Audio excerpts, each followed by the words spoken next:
Malaysia menyertai ahli-ahli Parlimen Antarabangsa dan pihak berkepentingan dalam mengendorse deklarasi Brussels di Kongres Parlimen Global Sumut menandakan usaha kolektif memperkukuh pematuhan terhadap undang-undang antarabangsa berkaitan Palestin dan Lebanon.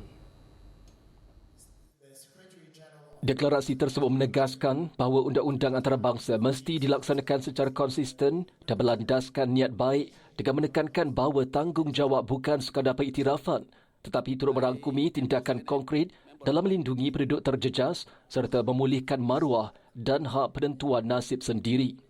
Deklarasi itu menegaskan semula hak asasi yang tidak boleh dinafikan bagi rakyat Palestin dan Lebanon, termasuk kedaulatan, kebertanggungjawaban, pampasan serta kawalan terhadap sumber semula jadi.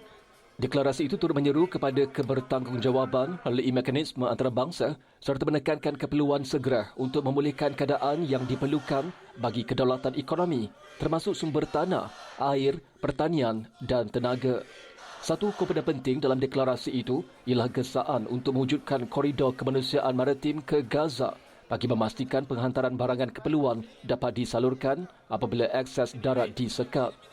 Pengulas dokumen itu, Said Ibrahim yang juga Timbalan Menteri Sumber Asli dan Kelestarian Alam Sekitar berkata, sering timbul persoalan mengenai apa yang berlaku selepas sesuatu deklarasi ditandatangani, namun beliau menekankan kepentingan membina keyakinan dan sokongan.